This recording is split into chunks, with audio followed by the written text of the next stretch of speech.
아멘. 네, 이제 12장의 이제 한 중반을 이제 저희들이 이제 오늘 살펴볼 것이고, 이제 한 두세 번 정도만 더 하게 되면은, 우리 히브리서 강해가 이제 끝나게 될 것 같습니다. 히브리서 강해가 끝나게 되면은 제가 여러분들에게 이제 공지해 드렸던 것처럼, 다니엘서의 말씀을 이제 강해하게 될 것이고, 다니엘서와 짝을 이루는 책이 어떤 책입니까? 요한계시록이기 때문에 또 이어서 이제 요한계시록의 말씀을 아마 이제 올해까지 그다음에 내년까지 이제 한 1년 반에 걸쳐서 다니엘서와 이제 요한계시록을 이제 다루게 될 것입니다. 때가 때인 만큼 저희들이 이제 다니엘서와 요한계시록의 말씀을 다시 한번 저희들이 이렇게 살펴본다는 것이 주님이 오실 날이 가까운 이 시대를 잘 분별하는데 참 좋지 않을까라는 이런 생각이 돼서 여러분이 기대감을 가지시고 또 제가 잘 준비할 수 있도록 여러분들이 좀 많이 기도해 주시기 바랍니다. 자, 오늘은 히브리서 강의 이제 41번째 이제 강의 말씀 시간으로 제목은 영적 활력을 회복하고 에서와 같이 속된 자가 있지 않게 하라라는 이런 제목으로 하나님의 말씀을 전해드리도록 하겠습니다. 제목은 영적 활력을 회복하고 에서와 같이 속된 자가 있지 않게 하라입니다. 자, 영적 활력은 무슨 뜻인지 아시겠죠? 네. 지금 이제 오늘날 이제 세상에서 벌어지는 여러 가지 이제 그 나쁜 소식들 때문에 저희들이 이제 어깨가 처지고 또한 낙심하고 좌절이 될 때가 많이 있는데 우리 그리스도인들은 결코 그래서는 안 됩니다. 그렇게 해서는 밖에 있는 세상 사람들에게 우리가 복음을 전할 수도 없고 어떤 진리를 전할 수도 없습니다. 그러므로 과거에 정말 그 우리 초대교회 성도들 한번 보십시오. 지금 저희들이 사는 것보다 훨씬 어려움은 어려웠지 그 어느 때도 우리 그리스도인들은 한 번도 평안한 시대에 이렇게 믿음 생활을 했던 적이 없었다는 점입니다. 그러므로 저와 여러분들이 영적인 활력을 회복하는 것이 저희들이 복음을 더 잘 전할 수 있는 길이라고 여러분 믿으시기를 바랍니다. 그래서 영적 활력을 회복하는 것은 잘 알겠는데 여기 보게 되면은 에서와 같이 속된 자가 되지 않게 하라고 하는 이 말씀에서 속되다라고 하는 뜻이 어떤 의미일까요, 여러분? 속되다. 자, 속되다라고 하는 것이 이제 영어로 보게 되면 프로페인이라고 하는 그런 단어로 이제 쓰여져 있습니다. 이 말은 욕되게 하다, 더럽게 하다, 모독하다라고 하는 그런 뜻을 이제 가지고 있습니다. 어떤 뜻이라고요? 욕되게 하다, 더럽게 하다, 모독하다라는 말씀입니다. 따라서 우리 이제 성도는 어떤 삶을 살아야 됩니까? 의롭고 경건하고 거룩한 자가 되어야지 오늘 여기에서 나와 있는 것처럼 속된 자, 더러운 자, 사악한 자가 되어서는 결코 안 된다는 것을 이제 말해주고 있는 것입니다. 따라서 오늘 본문에서 에서와 같이 속된 자가 있지 않게 하라고 경고함으로써 속된 자의 대표적인 인물로 이제 누구를 이제 예로 들고 있습니까? 에서를 이제 들고 있다는 점을 저와 여러분이 이제 주목하시길 바랍니다. 자, 속된 자란 자기를 더럽히는 자일 수도 있고 주의 이름과 주의 것을 더럽히게 하는 자일 수도 있습니다. 성도는 주님의 이름을 거룩하게 이제 해야만 되는 것입니다. 그러나 어떤 경우에는 저와 여러분이 하나님의 이름을 더럽히거나 욕되게 한다는 점입니다. 주의 이름을 더럽히거나 욕되게 하는 것은 뭔지 아십니까? 그것은 바로 신성모독에 해당되는 것입니다. 자, 성경은 성도들에게 선한 자가 되어야 된다, 의로운 자가 되어야 된다, 경건하고 순수하고 곧바르고 거룩한 자가 되라고 이렇게 이제 말씀을 하고 있습니다. 그런데 주님의 이름을 욕되게, 속되게 하지 말라는 것이 어떤 것인지 저와 여러분이 이제 쉽게 알 수 있는 것입니다. 자, 우리말로 속되다, 욕되게 하다는 문맥에 따라 다양하게 이제 번역되었는데 여기 킹 제임스 성경에서는 영어 성경에 프로페인이라고 기록되어 있습니다. 자, 먼저 레위기 18장 21절 말씀 한번 찾아보십시오. 레위기 18장 21절 말씀을 보게 되면 이 속되다라고 하는 이 프로페인이라고 하는 이 단어의 정확한 의미를 저희들이 이제 확인할 수가 있습니다. 자, 18장 20절 말씀, 21절 말씀을 우리 함께 읽도록 하겠습니다. 같이 읽겠습니다. 너는 내 시 중 하나라도 몰렉을 위해 불 가운데로 지나가게 하지 말며 내 하나님의 이름을 더럽히지 말라. 나는 주니라. 자, 여기 프로페인이라고 하는 단어가 어떻게 이제 번역이 되어 있습니까? 여기서는 더럽히지 말라라고 되어 있습니다. 그래서 프로페인이라는 뜻은 속되다, 더럽히게 하지 마다, 또 욕되게 하지 마, 욕되다라고 하는 그런 뜻을 갖고 있다는 것을 우리가 알 수 있는데, 자, 여기서는 이제 하나님께서 이스라엘 백성들이 마치 이교도들이 하는 인신공양을 드리는 것이 뭐하고 똑같다는 겁니까? 하나님의 이름을 욕되게 더럽게 하는 일이다라고 이렇게 이제 경고하고 계신 것입니다. 따라서 하나님께서는 저와 여러분이 거룩해지기를 원하십니다. 아멘이세요? 바로 거룩하라는 이 말씀의 핵심은 더럽히지 말고 욕되게 하지 말라는 것, 한마디로 프로페인 하지 말라는 것입니다. 그런데 이스라엘은 어땠습니까? 우리가 성경 전반을 거쳐서 봤을 때 이 이스라엘은 하나님의 법을 어김으로써 주님의 이름을 욕되게 했다는 점입니다. 우상숭배와 폭력과 음행으로 자신의 땅을 더럽혔고, 따라서 저와 여러분은 속된 것을 거부해야 될 줄로 믿으시기 바랍니다. 그래서 우리가 이제 뭐 동성애를 반대하고, 그 다음에 여러 가지 이제 이 세상에서 이르는 여러 가지 이제 속된 것들을 저와 여러분들이 거부해야 되는 이유가 어디에 있는 것입니까? 그것들이 다 뭡니까? 하나님의 이름을 욕되게 하는 것들이기 때문에 저와 여러분들이 거부해야 되는 것이 아닙니까? 이와 같이 우리는 에서와 같이 속된 자가 되지 않도록 애써야 되는 것입니다. 자, 그럼 이제 그것이 무슨 의미인지 우리가 이제 본문의 말씀을 통해서 더욱더 자세하게 이제 한번 살펴보도록 하겠습니다. 먼저 우리 12절과 13절 말씀 보도록 하겠습니다. 그러므로 늘어진 손과 연약한 무릎을 일으켜 세우고 너희 발을 위해 고준 행로들을 만들라. 이것은 저는 것이 길에서 벗어나지 아니하고 오히려 고침을 받게 하려 함이라. 자, 오늘 본문의 말씀의 소제목에 뭐라고 되어 있습니까? 영적 활력을 회복하라. 그러니까 여기 12절 말씀에 늘어진 손과 연약한 무릎을 일으켜 세우고라는 말씀은 뭐라는 겁니까? 영적으로 혹시 여러분 처져 계신 분 계십니까?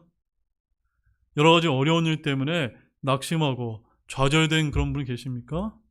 그렇게 하지 말고 여러분의 늘어진 손과 연약한 무릎을 일으켜 세우라는 것입니다. 영적으로 활력을 회복하라는 것입니다. 아멘이세요?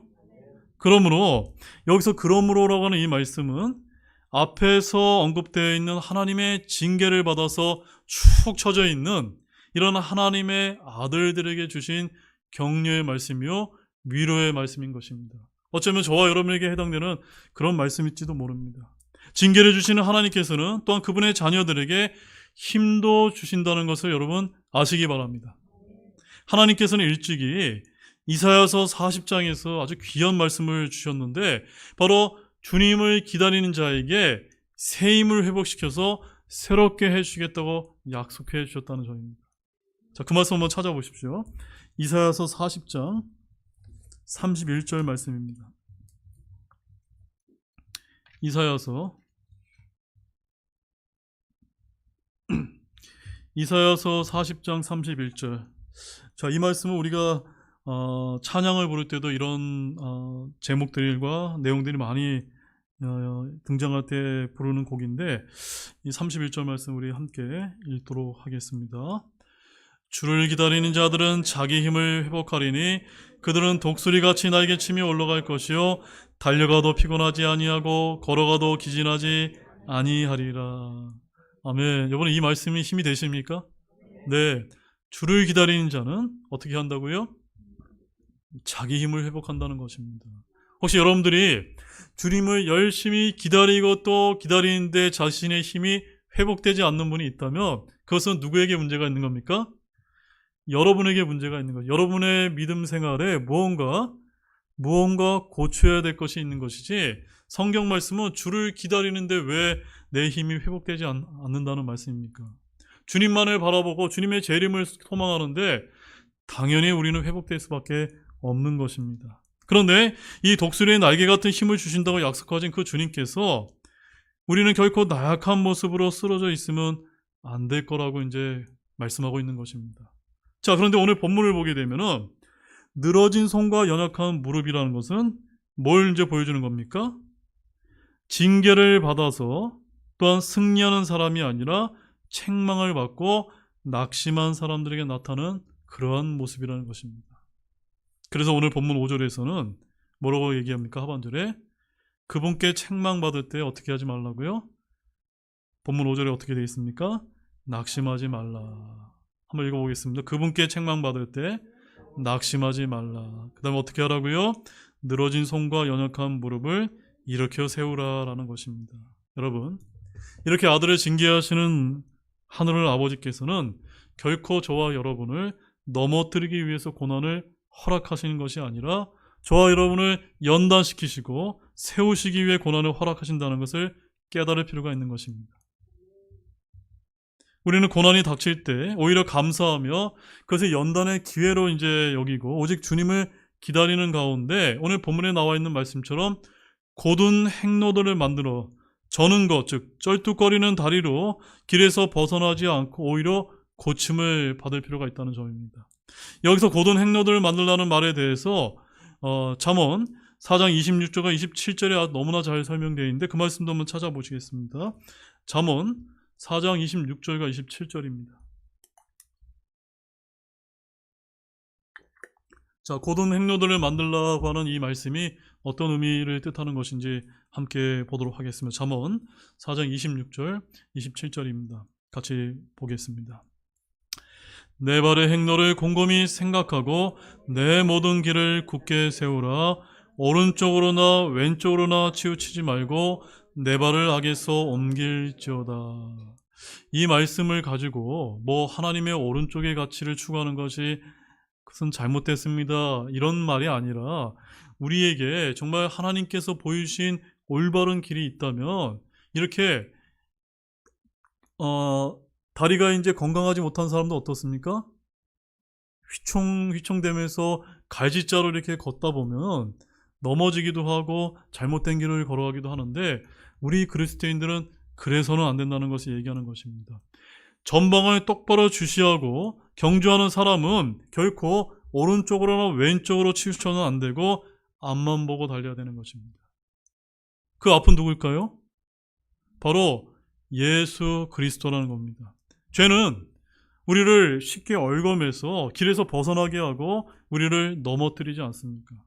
특히 저는 것, 즉 절뚝거리는 다리는 마치 구약에서 야곱의 다리를 연상시킨다는 점입니다.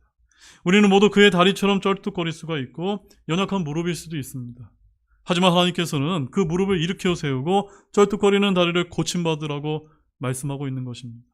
만약 우리가 경기장의 트랙에서 쩔뚝거리고 좌우로 빌뚝거리며 자기 레이스에서 벗어나게 된다면 우리 자신이 넘어질 뿐만 아니라 누구까지도 넘어뜨립니까? 함께 경주하는 사람까지 우리가 넘어뜨릴 수도 있다는 점입니다. 이해되십니까, 여러분? 여러분 올림픽에서 경주할 때 어떤 사람이 넘어지게 되면 자기만 넘어지면 되는데 누구까지 넘어뜨립니까?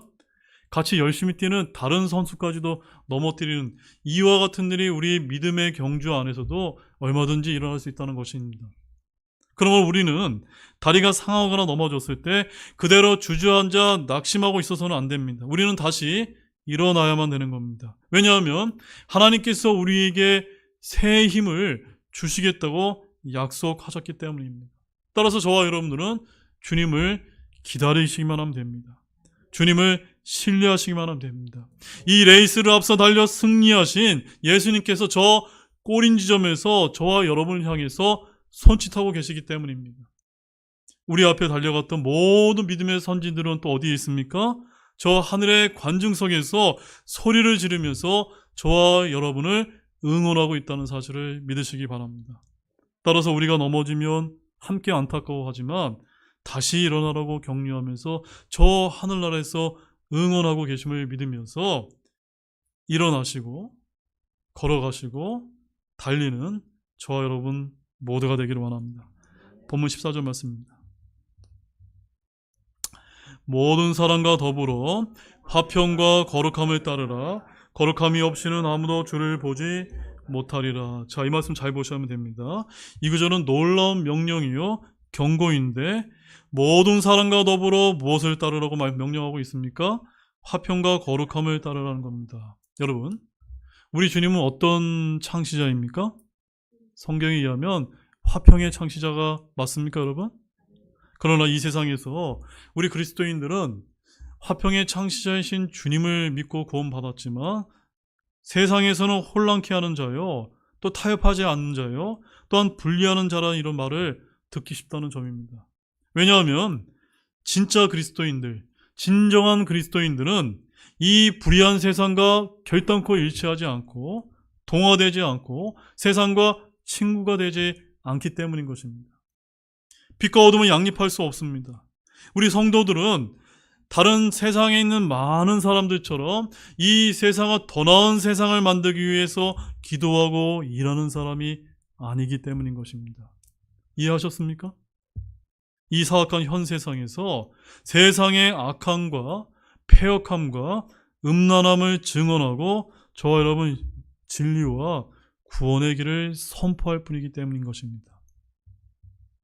여기서 모든 사람과 더불어라는 이 말씀은 그리스도 안에서 하나됨, 성령 안에서의 하나됨, 진리 안에서의 하나됨과 일치를 말하는 것이 저 세상에 나가서 불의한 세상과 연합을 의미하지 않는다는 점입니다. 우리는 결단코 세상과 일치하지 않습니다. 고린도후서 6장 15절 말씀에 이런 말씀이 있습니다.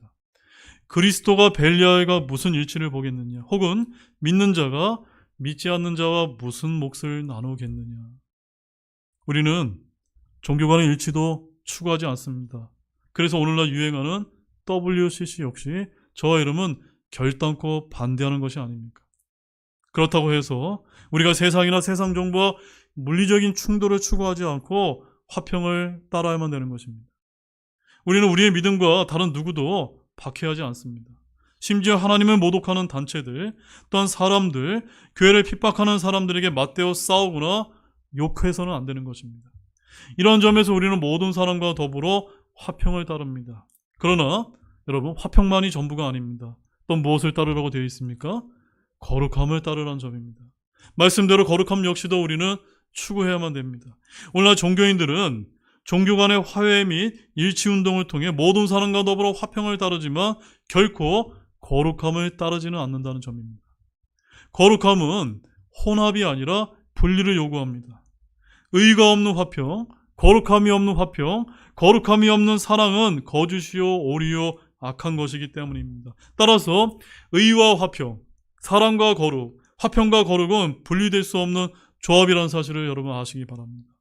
본문 14절 말씀에 거룩함이 없이는 아무도 주를 보지 못하리라라는 이 말씀은 구원받지 못하리라는 식으로 바꿔서 읽는 이러한 안타까운 분들이 있는데 결코 그래서는 안 됩니다. 주를 본다는 것은 환상이나 신비한 체험을 말하는 것이 아닙니다. 이 시대의 그리스도인들은 화평과 거룩함을 추구한다고 해서 주를 볼 수 있는 것이 아닙니다. 자, 그럼 주를 본다는 것은 무엇일까요? 문자 그대로 이 구절은 재림의 문맥인 것입니다. 어떤 문맥이라고요? 재림의 문맥. 여러분, 예수님께서 재림하시게 되면 어떤 일이 벌어집니까? 세상 사람의 눈으로 이 땅에 내려오시는 주님을 친히 보게 될 것이다 라고 말씀하고 있지 않습니까? 그래서 마태복음 5장 8절 말씀에 가보게 되면 하늘의 왕국, 즉 천년왕국에 대한 말씀을 하고 있는데 마태복음 5장 8절에 뭐라고 얘기합니까? 마음이 순수한 자들은 복이 있느니 그들이 하나님을 볼 것이기 때문이요. 우리에게 해당되는 말씀이 아니라는 거 여러분 이해하셨습니까? 즉 하늘의 왕국에 속해 있는 그 유대인들 가운데 마음이 순수한 자들은 하나님을 자신의 눈으로 친히 보게 될 것이라는 것을 말하는 것입니다. 여러분, 성경이 추구하라고 말한 이 화평은 또한 하나님과 화평을 말하는 것입니다. 하나님의 화평은 모든 지각을 초월하여 예수 그리스도를 통해 우리의 마음과 생각을 지킴을 아시기 바랍니다. 따라서 하나님의 화평은 우리 마음속에 통치하십니다. 거룩함은 하나님의 성품으로 우리는 징계를 통해 단련받음으로 그분의 거룩함에 참여하는 자가 됨을 믿으시기 바랍니다. 자, 그럼 본문에서 거룩함이 없이는 이란 이 말씀, 즉 화평과 거룩함이 없이는 아무도 주를 보지 못한다는 말씀을 저와 여러분들이 이제 쉽게 이제 이해할 수 있는 것입니다. 즉 이 말씀은 주님이 이 땅에 친히 내려오실 때 이 땅에 살아있는 사람들은 누구나 누구를 보게 된다는 겁니까? 주를 이제 보게 된다는 점입니다. 즉 주께서 올라가심을 본 그대로 사람들은 주의 오심을 보게 될 것이라는 점입니다. 여러분 요한계시록 1장 7절 말씀 한번 보십시오.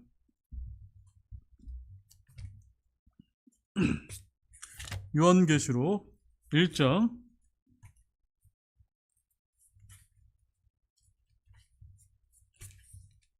7절 말씀에 가보게 되면 자 같이 읽어보겠습니다. 보라 그분께서 구름들과 함께 오시리라. 모든 눈이 그분을 보겠고 그분을 찌른 자들도 볼 것이요 땅의 모든 족속들이 그분으로 인해 통곡하리니 참으로 그러하리라. 아멘. 여러분 이 말씀의 시점이 공중강림입니까? 지상재림입니까?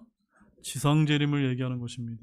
따라서 이 시대에는 이 땅에 남아있는 모든 사람들이 환란기를 통과한 모든 사람들이 이제 자신의 눈으로 주님을 바라보기 때문에 어떤 사람들은 기뻐서 찬양하게 될 것이고 어떤 사람들은 통곡하게 된다라고 여기서 말씀하고 있는 것입니다. 심지어 주의 얼굴을 보지 않으려고 숨고 피하려고 해도 주를 보지 않을 수 없는 죄인들이 있다라고 요한계시록 6장 16절에서 이제 말씀을 하고 있는 것입니다. 또 마태복음 24장 30절에서 주님께서 뭐라고 말씀하셨냐면 그때 사람의 아들의 표적이 하늘에 나타나겠고 그때 땅의 모든 지파들이 애곡하며 사람의 아들이 권능과 큰 영광을 가지고 하늘의 구름들 가운데 오는 것을 보리라고 이제 말씀했던 것입니다. 어떤 사람들, 땅에 있는 어떤 사람들은 주님이 오시는 것을 눈으로 보지만 애곡한다라고 말씀하고 있는 것입니다. 이방인도 역시 주를 보게 되는데 자 그럼 본문에서 주를 보지 못한다는 말씀은 무슨 뜻일까요? 주의 피로 씻음받지 못한 혼들은 불꽃 같은 눈을 가지신 주님의 얼굴을 똑바로 볼 수 없다는 것을 말하는 것입니다. 주의 얼굴을 보지 못하리라는 얼굴과 얼굴을 맞대고 교제하는 그런 친함을 갖지 못한다는 말씀입니다. 그러나 주의 화평과 주의 거룩함에 참여한 자로서 고린도전서 13장 12절 말씀에 우리가 지금은 거울을 통해 희미하게 보내 그때에는 얼굴을 마주 대하여 보며 내가 지금은 부분적으로 나나 그때는 주께서 나를 아시는 것 같이 나도 알리라고 할 수 있는 때가 오게 된다는 점입니다. 따라서 성경은 화평과 거룩함이 없이는 아무도 주를 볼 수 없다고 이제 말씀하고 계신 것입니다. 마음이 순수한 자들은 하나님을 바라보게 될 것이지만 그 영과 양심이 더럽힌 자들은 주를 볼 수 없게 될 것입니다. 또한 악을 행하는 자 역시도 하나님을 보지 못하게 될 것입니다. 여러분 요한 3서 11절 말씀 한번 보십시오. 요한 3서 11절 말씀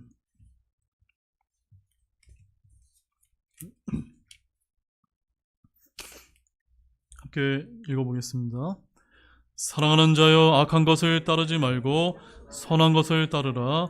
선을 행하는 자는 하나님께 속하나 악을 행하는 자는 하나님을 보지 못하였느니라.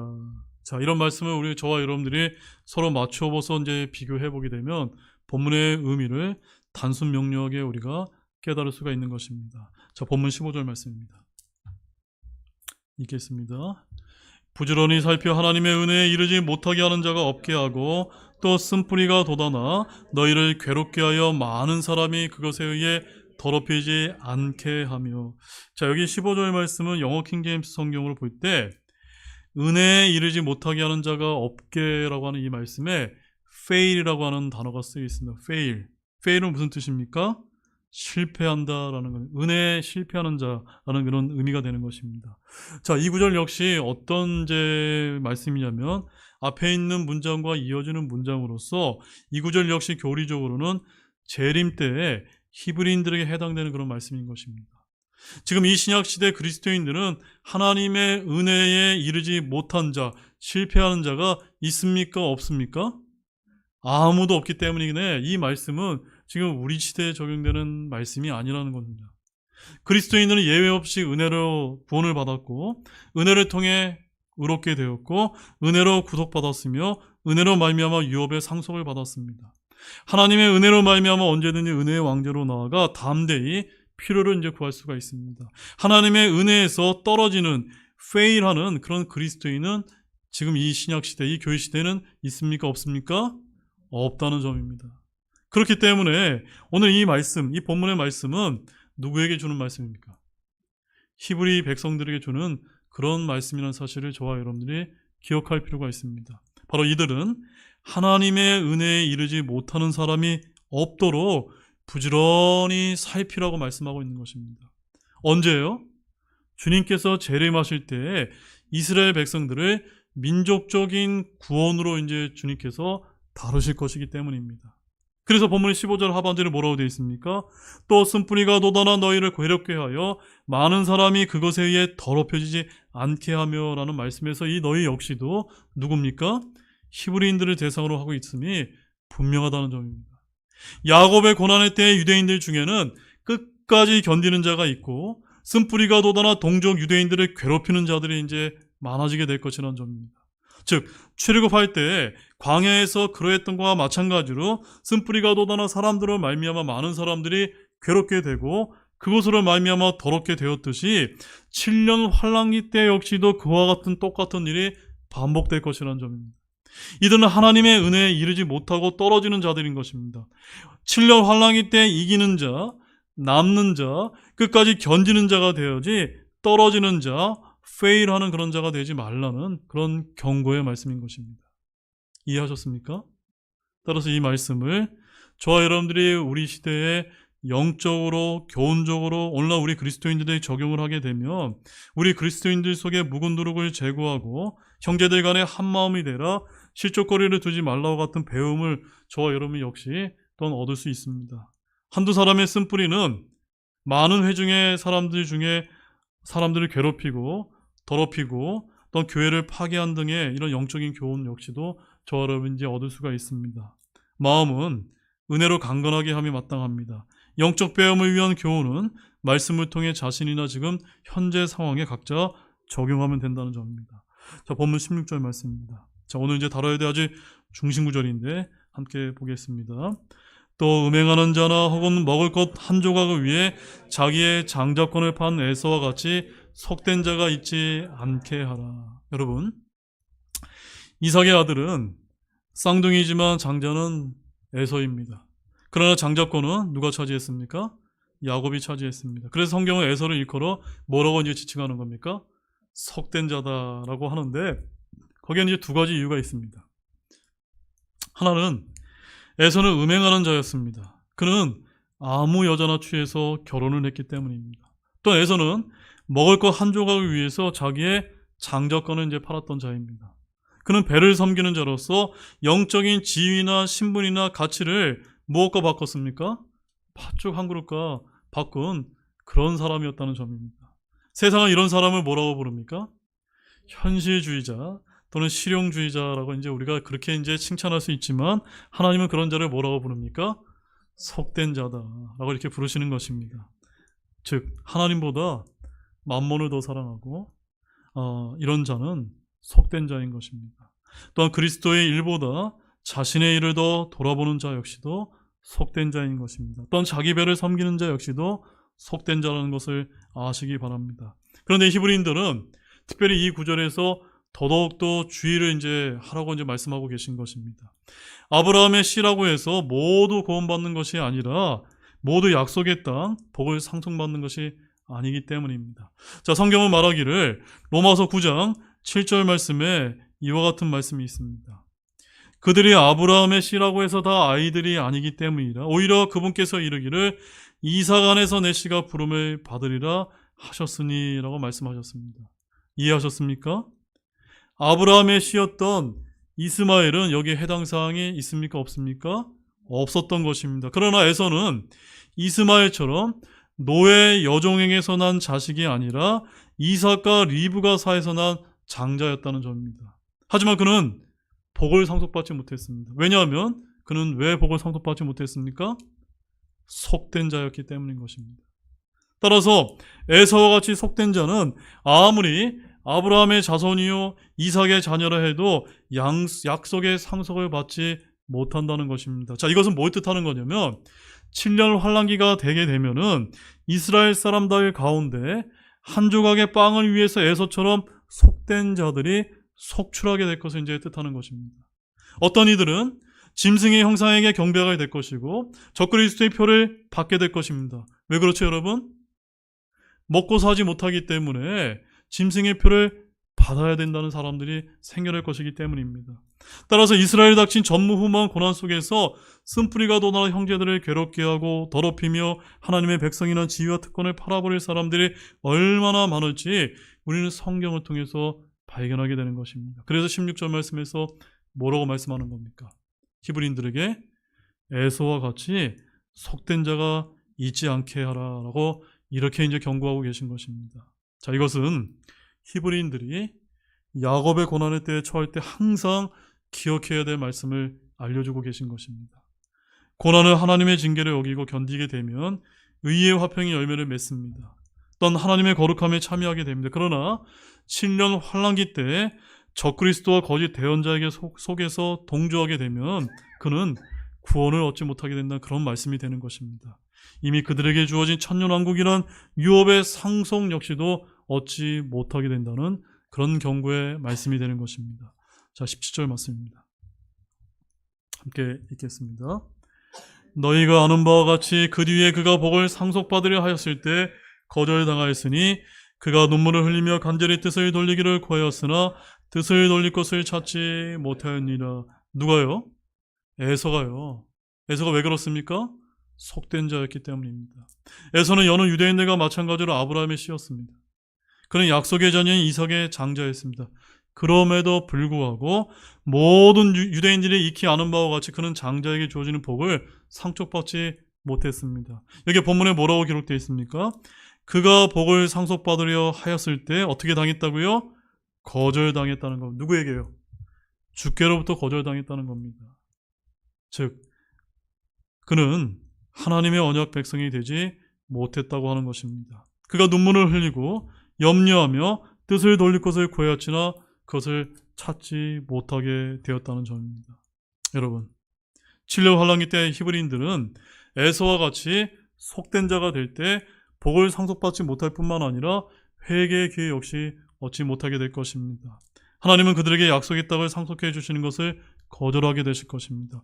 눈물을 흘리며 뜻을 돌릴 것을 구해도 그것을 찾지 못할 것입니다. 그들은 가나안 땅을 받지 못한 채 광야에서 죽은 조상들처럼 천년왕국을 눈앞에 두고도 그것을 똑같이 얻지 못하게 되는 것입니다. 여러분, 우리가 이 말씀들을 히브리인들에게만 적용했지만 오늘날 저와 여러분에게도 영적으로 적용해서 우리가 배움을 얻고자 한다면 우리 그리스도인들도 이 땅에서 구원과 동반되는 은혜들, 복음을 잃어버리지 않도록 하는 것, 저 하늘에서 보상을 잃지 말라는 그런 교훈 역시 얻을 수 있을 것입니다.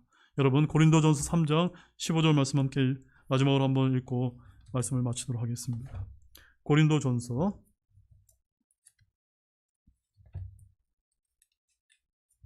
3장 15절 말씀입니다.